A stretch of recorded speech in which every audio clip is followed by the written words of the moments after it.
वेदास्तथा स्मृतिगिरो यमचिन्त्य शक्तिं सृष्टिस्थितिप्रलयकारणमामनन्ति तं श्यामसुन्दरमवीक्रियमात्ममूर्तिं सर्वेश्वरं प्रणतिमात्रवशं भजामः। अज्ञाननिरधिरुपैति यया विशोषं भक्तिः परापि भजते परिपोषमुच्चैः तत्त्वं परं स्फुरति दुर्गममप्यजस्रम् साद्गुण्यभृत्स्वरचितां प्रणमामि गीताम्। नारायणं नमस्कृत्य नरं चैव नरोत्तमं देवीं सरस्वतीं व्यासं ततो जयमुदीरयेत्। हरे कृष्ण कृष्ण कृष्ण हरे हरे, हरे राम राम राम हरे हरे। गीता मंजरी का यह 256वां अंक है। विगत अंक में हम लोगों ने श्लोक संख्या 9-15 की चर्चा करते हुए प्रधानीभूता भक्तिमय साधन के विषय में श्रवण किया, जिसमें ज्ञान यज्ञ का मिश्रण है। और वह ज्ञान यज्ञ क्या है? इस विश्व को भगवान के शरीर के रूप में देखना, उनके अंग के रूप में देखना, यह ज्ञान यज्ञ है। इस विषय को पहले 7वें अध्याय में भी भगवान ने कहा है और अब यहाँ भी कह रहे हैं। 7वें अध्याय में भी भगवान ने जब यह विषय कहा था तो वहाँ अपनी विभूतियों का वर्णन किया था। मत्तः परतरम नान्यत् किंचिदस्ति धनंजय मयि सर्वमिदं प्रोतं सूत्रे मणिगणा इव। सब कुछ, ये 7 श्लोक, सब कुछ मुझ पर आश्रित है। जैसे एक धागे पर मणियाँ गुथी रहती हैं, पुष्प गुथे रहते हैं, जिससे कि एक माला का निर्माण होता है, उस प्रकार से यही पीछे के श्लोक, इस 15वें श्लोक में एकत्व के रूप में कहा गया है। किंतु जिस प्रकार सूत्र पर आश्रित होते हुए भी, सूत्र पर ही निर्भर रहते हुए भी माला की मणियाँ सूत्र से पृथक है स्वरूपतः, उसी प्रकार यह जीव प्रकृति, जरा प्रकृति के सारे विकार जो हैं, महतत्व से लेकर पृथ्वी तक और फिर इनके मिश्रण से बनने वाले अनंत प्रकार के पदार्थ जो हमारे लिए दृश्यमान जगत के रूप में उपस्थित है, यह सब कुछ क्या है? उन पर ही आश्रित होने के कारण उनसे स्वतंत्र नहीं है, अलग नहीं है, स्वरूपतः अलग है, स्थितितः अलग नहीं है। विषय को समझने के लिए इस रूप में प्रयोग करें। स्थिति की दृष्टि से एकता है, जैसे माला में गुथे हुए मणियों की और उनके अंदर विद्यमान सूत्र की एकता है। किंतु स्वरूप की दृष्टि से जिस प्रकार मणियाँ सूत्र से भिन्न हैं, उसी प्रकार यह जीव प्रकृति और जरा प्रकृति का विकार, यह विश्व जो है, भगवान के स्वरूप से भिन्न है। और वहाँ भी भगवान ने आगे रसोहमप्सु कौन्तेय प्रभास्मि सूर्यो प्रणवः सर्ववेदेषु शब्दः खे पौरुषम निषु इत्यादि के द्वारा पुण्यो गंध पृथिव्यां च तेजस्सास्मि विभावशो जीवनम सर्वभूतेषु तपश्चास्मि तपस्विषु बीजं मां सर्वभूतानां विद्धि पार्थ सनातनम बुद्धिर्बुद्धिमतामस्मि तेजस्तेजस्विनामहं बलं बलवतां चाहं कामराग विवर्जितं धर्माविरुद्धो भूतेषु कामोऽस्मि भरतर्षभ। यहाँ तक जो है भगवान ने उसी चीज़ का प्रतिपादन किया कि मैं ही यह हूँ, मैं ही यह हूँ। जल में रस मैं हूँ,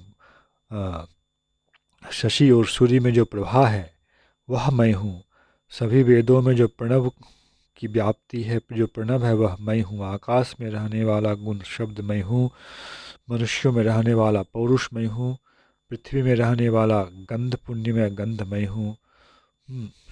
इस प्रकार से भगवान ने सब कुछ को जब कह रहे मैं, तो उसका मतलब है मेरी शक्ति।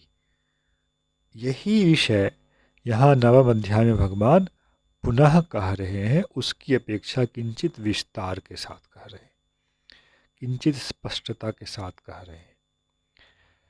यहाँ भगवान कह रहे हैं अहम क्रतुरहम यज्ञः स्वधाहमहमौषधम् मंत्रोऽहमहमेवाज्यमहमग्निरहं हुतम्। एक श्लोक को समझें तो पीछे जो चतुर्थ अध्याय वाला प्रसंग आया था, ब्रह्मार्पणम ब्रह्मभिर ब्रह्माग्नो ब्रह्मणा होतम, वह समझ में आ जाएगा। भगवान क्या कह रहे हैं, अहम क्रतुः। क्रतु शब्द का मतलब यज्ञ होता है, और यज्ञ दो प्रकार के होते हैं, श्रोत यज्ञ और स्मार्त यज्ञ। तो पहला जो क्रतु है वह श्रोत यज्ञ को कह रहा है, अहम क्रतुः, और अहम यज्ञ। द्वितीय शब्द जो यज्ञ है यह स्मार्त यज्ञ को कह रहा है। स्वधा अहम, हम स्वाहा इत्यादि बोलते हैं, तो उसमें स्वधा भी एक शब्द है, जैसे नमः स्वाहा वैसे स्वधा भी एक शब्द है, सब अर्पण करने का।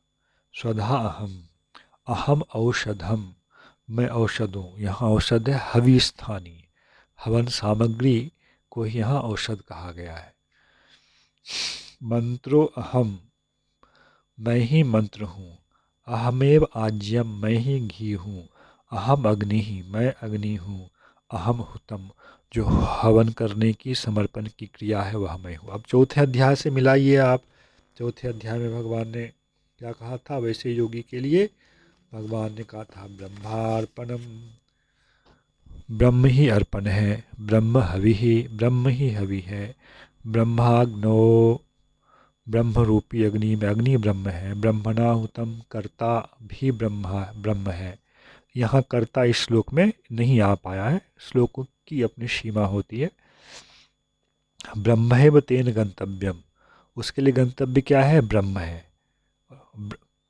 क्यों, ब्रह्म कर्म समाधिना, वह कर्म रूपी समाधि में, लोग आंख बंद करके समाधि में रहते हैं ना, तो यहाँ भगवान कह रहे हैं वह आंख खोल करके कर्म कर रहा है, यज्ञ कर्म कर रहा है उसमें, किंतु वह समाधिस्थ है।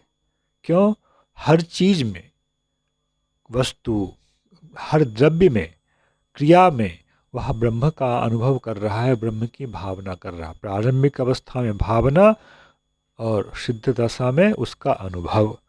और यहाँ ब्रह्म, भगवान ने ब्रह्म को हटा करके अहम कर दिया। तो अंतर यह होगा कि किंचित अंतर, जैसे अभी तक चर्चा में बार बार यह विषय आया है कि ब्रह्म और भगवान स्वरूपतः एक होने पर भी प्रकाश भेद से दोनों में थोड़ा अंतर होता है। जो जैसी उपासना करेंगे, यहाँ की जो उपासना नवम अध्याय वाली है, इसमें जो यज्ञ करता है वह साक्षात ये नारायण स्वरूप है। क्रतु यज्ञ नारायण स्वरूप है, इस रूप में भावना करेगा। जो ऐसा नहीं करेगा वो बोलेगा निराकार ब्रह्म स्वरूप में, तो उसकी गति ब्रह्मैव तेन गंतव्यम, वो वहाँ जाएंगे। जो ऐसा करेंगे कि यह यज्ञ नारायण स्वरूप है, वेद नारायण स्वरूप है, तो उनको नारायण की गति प्राप्त होगी। यह अंतर रहेगा फल में, किंतु विषय एक ही है। इसके द्वारा भगवान ने क्या बताया, ये जो कुछ भी इस प्रकार के फल देने वाली क्रियाएं हैं, उसमें व्यवहार होने वाली वस्तुएं हैं, उस सब में मैं विद्यमान हूँ। फलदाता के रूप में, नियंता के रूप में, फल प्रदान करने वाली जो शक्ति है, क्रिया में जो अलौकिकता है, यह सब कुछ मेरी ही शक्तियों का विस्तार है। इस प्रकार से समझना चाहिए। पिताहमस्य जगतो माता धाता पितामहः, वेद्यं पवित्रमोंकार ऋक्षामो यजुरेव च। मैं इस जगत का पिता भी हूँ, इस जगत का की माता भी हूँ, इस जगत का धाता हूँ और पितामह हूँ। पिता समझते हैं, माता भी समझते हैं।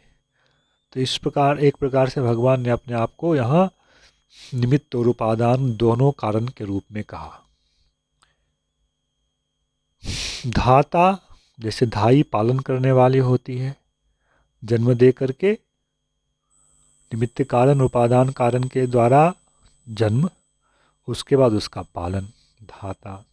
पितामह, पितामह कहने भगवान का भाव यह है, जैसे भगवान के तो अनेक प्रकार के रूप हैं, सृष्टि के कार्य में जो रूप संलग्न है वह कारणोदकशायी विष्णु का स्वरूप है, फिर गर्भोदशायी, फिर क्षीरोदशायी, किंतु भगवान इन सब के मूल हैं।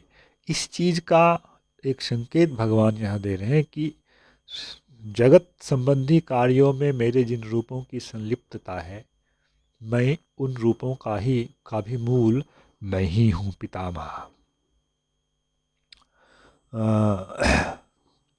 फिर बोल रहे वेद्यम, मैं वेद्य हूँ। इस सब के द्वारा जो यज्ञ क्रिया की जाएगी, जानने योग्य क्या है? मैं वेद्य हूँ। वेद्य मतलब ज्ञेय, जानने योग्य। ज्ञान का जब प्रकाश होगा तो क्या प्रकाश होगा? भगवान ही इस संपूर्ण विश्व के आधार हैं। वेद में जो पवित्र ओमकार है, जो जिसकी व्याख्या संपूर्ण वेद है, वह ओमकार मैं हूँ। पीछे भी अष्टम अध्याय में भगवान ने इस विषय को कहा है कि ओंकार जो है मेरा ही स्वरूप है। ओम इत्येकाक्षरम ब्रह्म व्याहरन माम अनुस्मरन।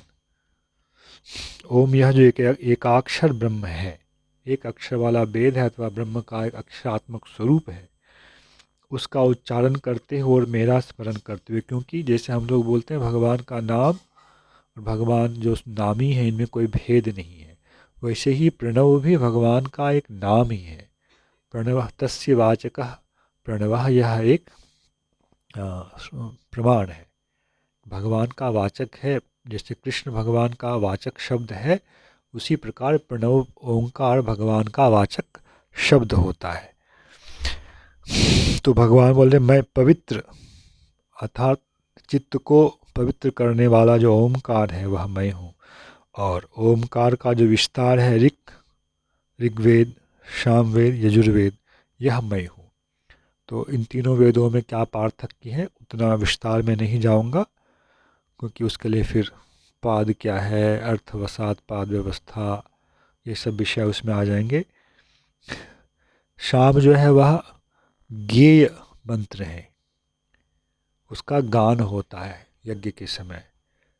ऋक जो मंत्र है इसमें नियत पाद होते हैं और उसमें नियत अक्षर होते हैं, किंतु यजुर्वेद के जो मंत्र हैं इसमें इस प्रकार का कोई बंधन नहीं होता, वह गेय भी नहीं होता है, गान योग्य नहीं होता है, और अक्षरों की संख्या नियत हो यह उसमें नहीं होता है। और च के द्वारा यहाँ अथर्ववेद का भी ग्रहण कर लेना चाहिए। फिर भगवान कह रहे हैं गतिर्भर्ता प्रभु साक्षी निवासः शरणं सुहृत्। मैं क्या हूँ?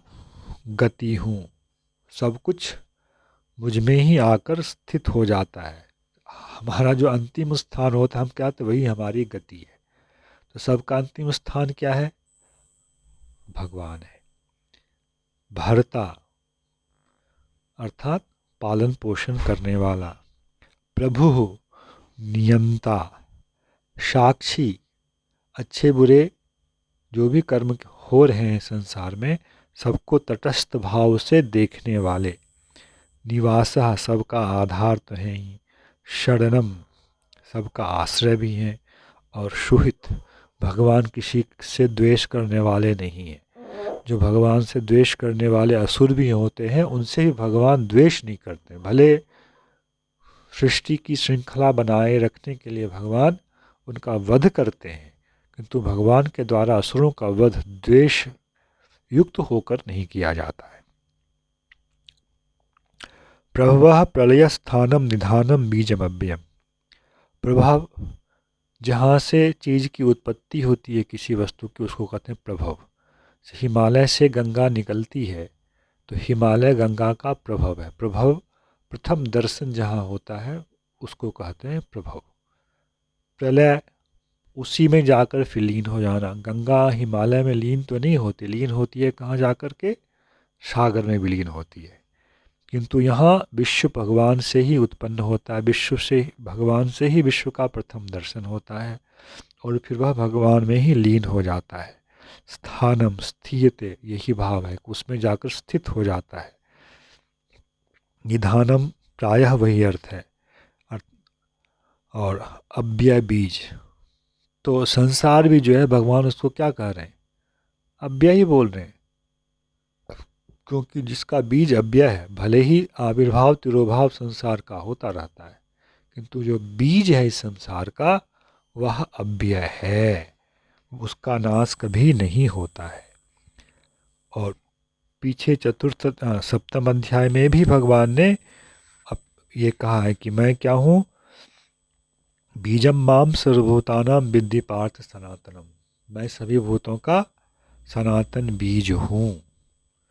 बीज में ही शक्तियाँ होती हैं और उसी शक्ति का विक्षेप, विकार हम किस रूप में देखते हैं, पौधे के रूप में देखते हैं। यहाँ ध्यान देने वाली शक्तियाँ, तना किस प्रकार का होगा, तने की छाल कैसी होगी, तने में क्या गुण होगा, छाल में क्या गुण होगा, पत्र कैसा होगा, पत्ते में रेशे कितने होंगे, ये सब अलग अलग प्रकार की शक्तियाँ हैं उसमें, किंतु ये सारी शक्तियाँ बीज में हैं। फल कैसा होगा, फिर कौन सी प्रजाति होगी, मधुर होगा या अम्लीय होगा, खट्टा होगा, यह सब कुछ एक एक प्रकार की शक्ति है और वे सारी शक्तियाँ उस बीज में निहित होती हैं। इसलिए शक्तियाँ एक नहीं है बीज में, शक्तियाँ एक ही होती तो फिर विचित्रता का निर्माण नहीं हो सकता था। तने के लिए जो कारण है, पत्र के लिए जो कारण है, फल के लिए जो कारण है, पुष्प के लिए जो कारण है, पुष्प के गंध के लिए जो कारण है, फल की मधुरता के लिए जो कारण है, अम्लता के लिए जो कारण है, ये सब शक्ति के रूप में बीज में विद्यमान रहती है। तपाम्यहं वर्षम निगृह्णामि उत्सृजामि च अमृतं चैव मृत्युश्च सच्चाहम अर्जुन। तपाम्यहं, मैं ही इन संसार में ताप प्रदान करता हूँ।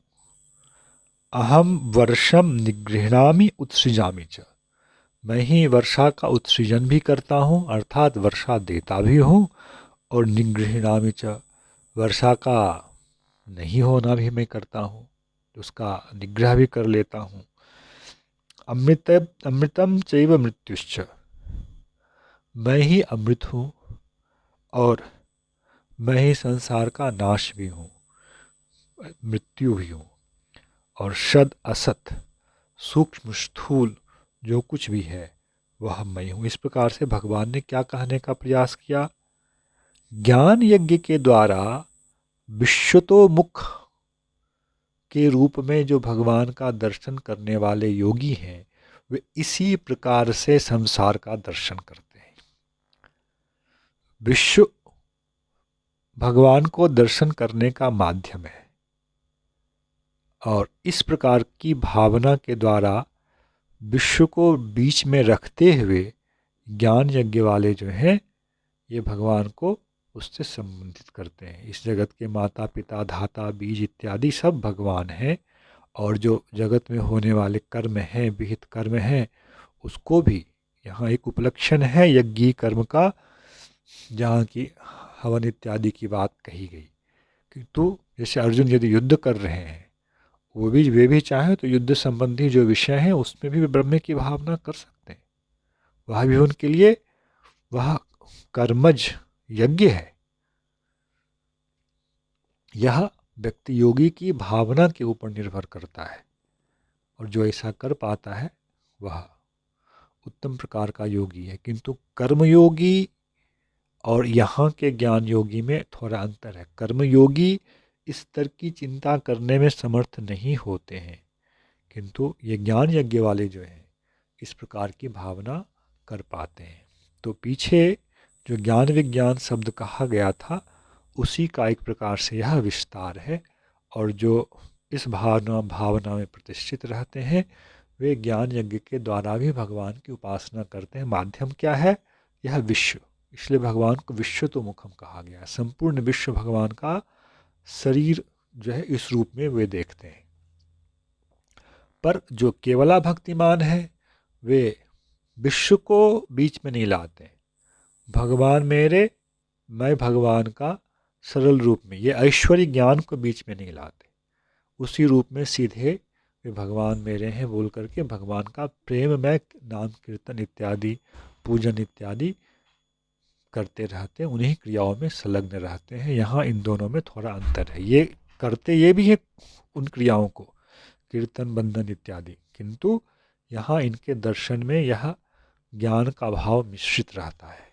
जय श्री कृष्ण। हरे कृष्ण कृष्ण कृष्ण हरे हरे, हरे राम राम राम हरे हरे।